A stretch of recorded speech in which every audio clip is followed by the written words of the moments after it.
Are you watching the political intrigue, drama, and chaos in the UK politics on the back of the disorderly Brexit?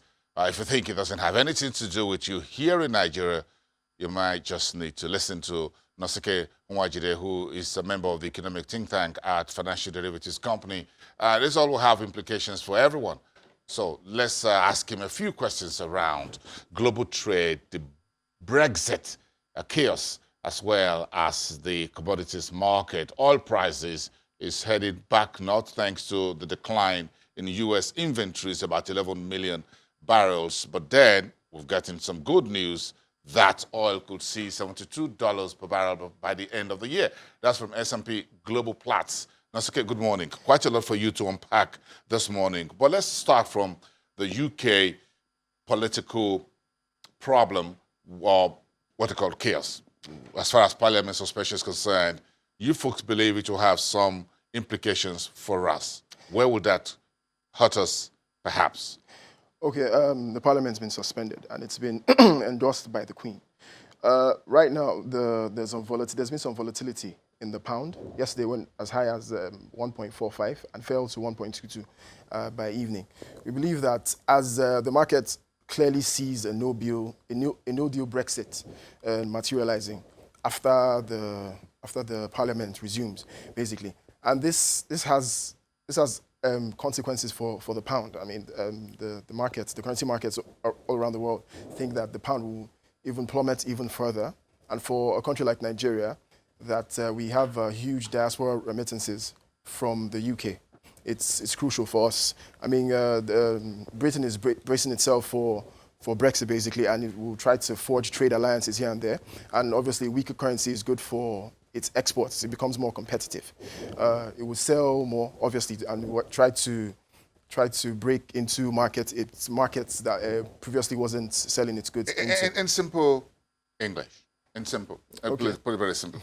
Once there's a Brexit and there's problem, and there's a problem with the pound, our brothers and sisters, friends and relatives, and perhaps some of those who have their parents overseas, will be getting fewer pound sterling sent home. Yes. That's what it means in simple. In simple terms. Obviously, people who pay school fees and who shop overseas would have. So if I have kids overseas, I would need more naira to get pound sterling. You need less. I need less naira. Yes, to pay school fees. School fees and shopping, obviously. Yes, so that's okay. But in terms of those who want to bring the diaspora money in, yes, there's less value for what they send, obviously. So that's a big story. That's a big story, and the UK accounts for a significant portion of Nigeria's diaspora remittances. Yes, so that's a big story, really. Okay. I see that as one of the burning economic story, but it looks like the downers are more than the goodies. Aside Brexit and the UK Parliament suspension. The big downer is obviously the external reserves that keep falling. It's been gradual, but from at May it was above 45. Now it just fell below 44, and that's not a good signal, giving the issues around about 9 billion in assets that may be taken away from the reserves. I mean, that case is still in court. I think the Nigerian government appealed the case, and we're yet to see how that materializes. But obviously, investors and hot money's got their eye on the reserves, and it keeps falling, and people might just get to a point, and it triggers massive exit of portfolio outflows, basically, which would further deplete reserves, and it's bad for the currency as well. So, if we put out all of this as part of our externalities, again, consumers are getting knocked in the very nasty trade tariff conflict that we have on our hands. How much of this do you think will be coming through for Nigerians here?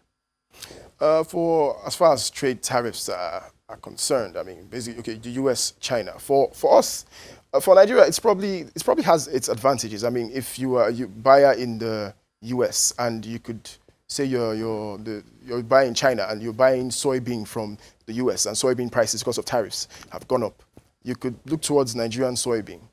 Yeah, so that's an incentive for production here in Nigeria. So the tariffs do have its advantages to other countries. Nigeria, soybean is a major. China consumes 1/3 of all soybean produced globally.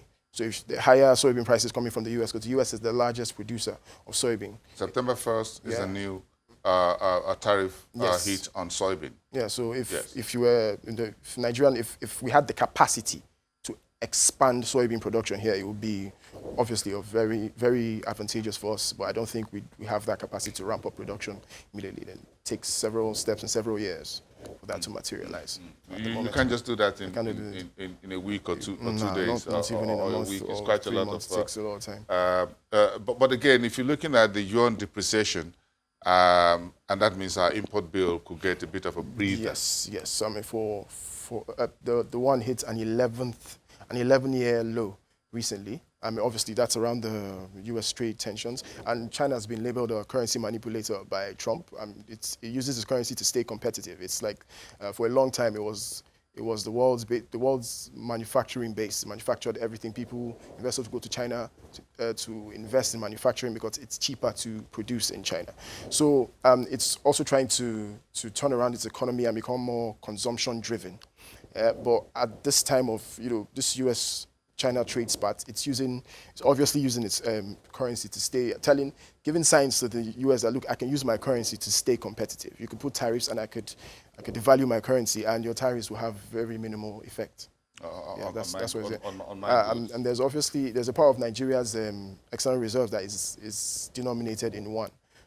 So if the yuan continues to depreciate, it's not very good for reserves as a whole. Okay, I love this latest story this morning from S&P Global Platts that oil will likely touch 672 by the end of the year. Does that resonate with your thinking at FDC? It's cheerful news. I mean, OPEC a couple of weeks ago said it's forecasting a bear market for the rest of the year.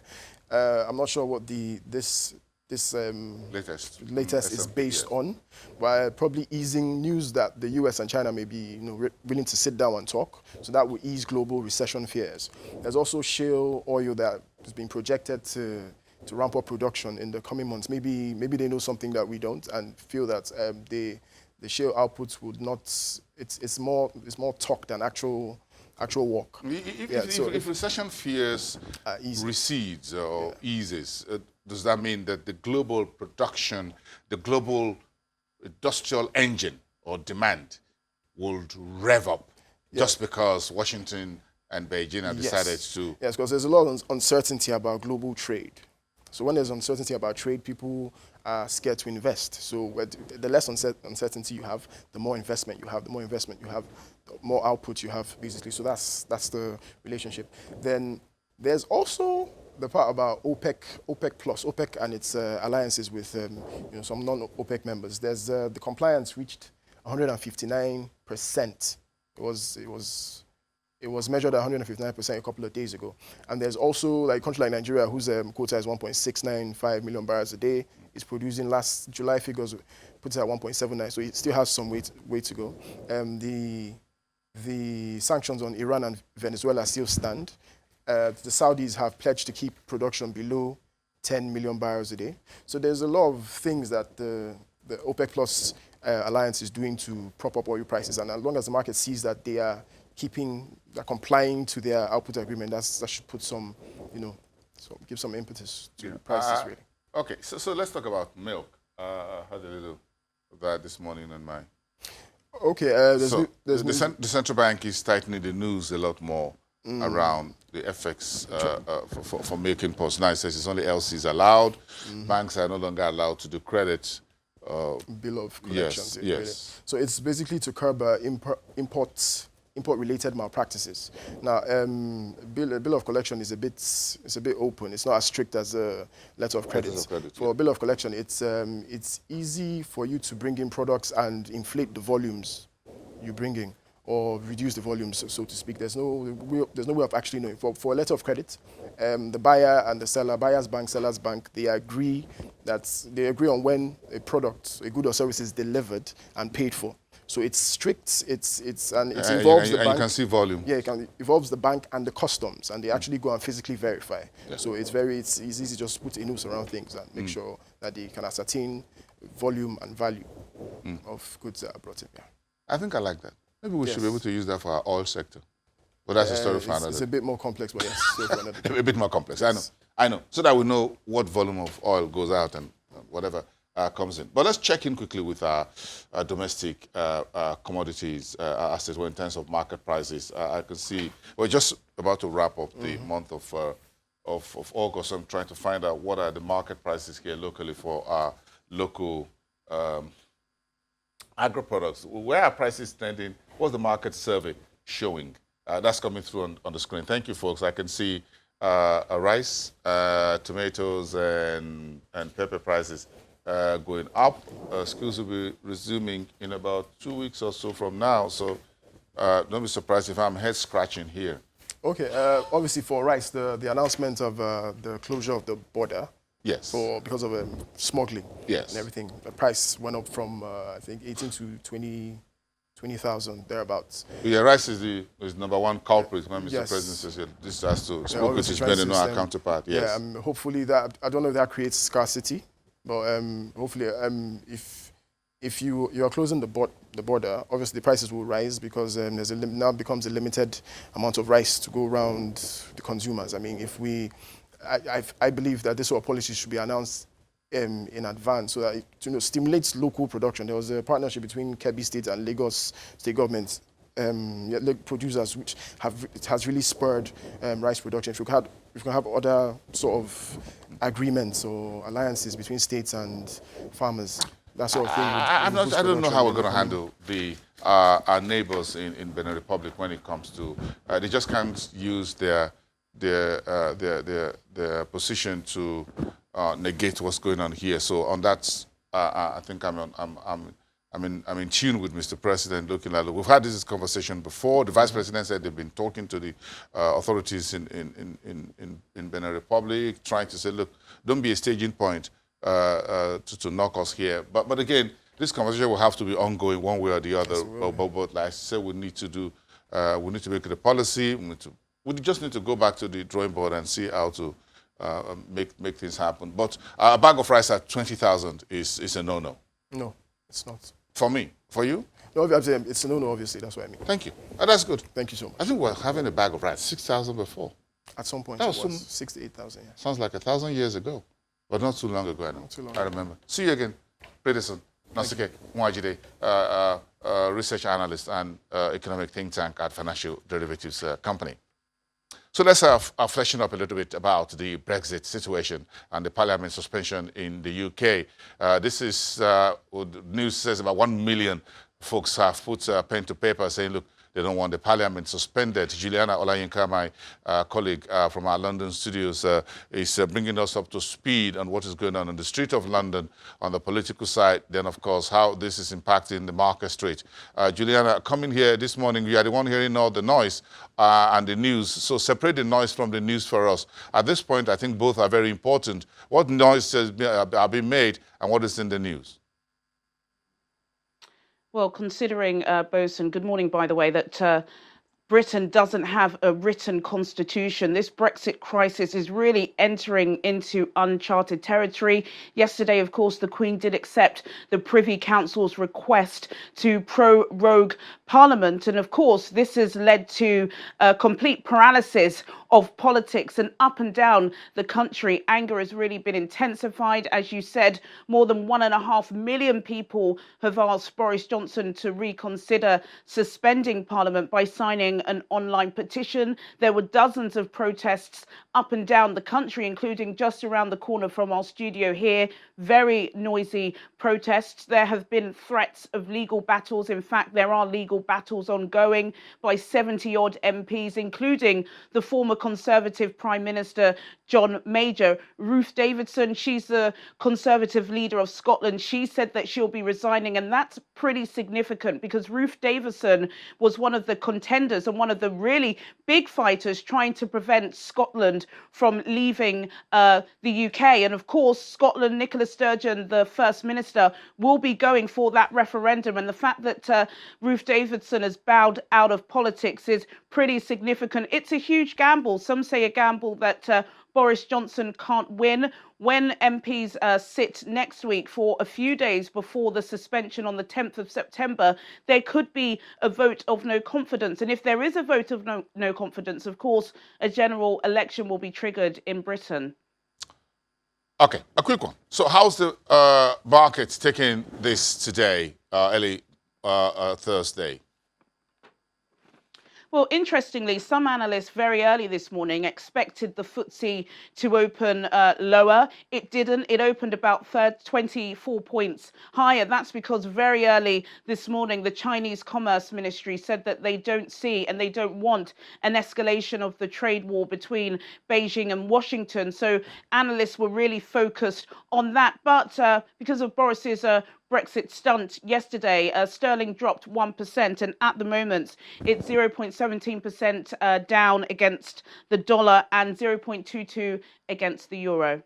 Okay, on a final note, this is Brexit, and it looks like your European cousins in the automobile industry are waiting to take the lunch from the UK counterparts when it comes to auto production or automobile production. How much more about this do we know, and who wants to take whose lunch here, and whose factory is likely to get chopped off and taken over into mainland Europe, all as we look forward to October 31st Brexit deadline? Well, potentially, we know that Germany is a huge car maker in Europe, and we just found out this morning that car production has fallen to its lowest levels in the UK since 2001. Of course, we know that Brexit uncertainty, as well as the UK economy, is really just pushing a lot of investors that used to invest in car production here way onto mainland Europe as well. The diesel emission scandal from a couple of years ago, that really hasn't helped with car manufacturing, because a lot of diesel cars were made here in the UK. So it seems as if at the moment, particularly in considering what's going on right now, more people are focused on mainland Europe than they are on our island. Yes, of course, with those announcements earlier, there's some of the automakers that they'll be pulling out of or scaling down their UK production, all in the Brexit story. Thank you so much, Juliana Olayinka from our London studios. Thank you so much. We look forward to having you in the afternoon at 1:30 on our Business Incorporated show with Chimezie Obiwago. Thank you, Bosun. Thank you. We appreciate that. So, give you a sense of where we are right now as one of the Nigeria's largest financial services group. That's Stanbic IBTC Holdings reporting a bit of a softened earnings for the first 6 months of this year. 2.8% was the growth on its gross revenue, or what you call the headline numbers for the first half of the year. Net profit came in 15.9% in the red. Pre-tax profit also negative by 12% according to the numbers. Net interest income was off track by 2.0% on a year-on-year basis. In terms of interest income, that's just a paltry 1.4% reported by this financial services group. Non-interest income, 1.9% in a positive reading. Operating expenses climbed 2.7%. Loans and advances, just 6.7% on the positive side. Investment securities went down a whopping 29.7%. Deposits by Stanbic IBTC fell 15.0%. But the bank, or the financial services group, says it's paying an interim dividend of 100 kobo per share. That's 1 naira for every share held by shareholders. That's final. The bottom line there you can see on your TV screen is what you call the icing on the cake, or what you call the sweetener for the rest of the earnings that's not as bright as everyone would have expected from this very big financial services supermarket. Let's take a break. When we come back, we'll talk more a little bit about that, as well as, of course, our Wednesday Treasury auction.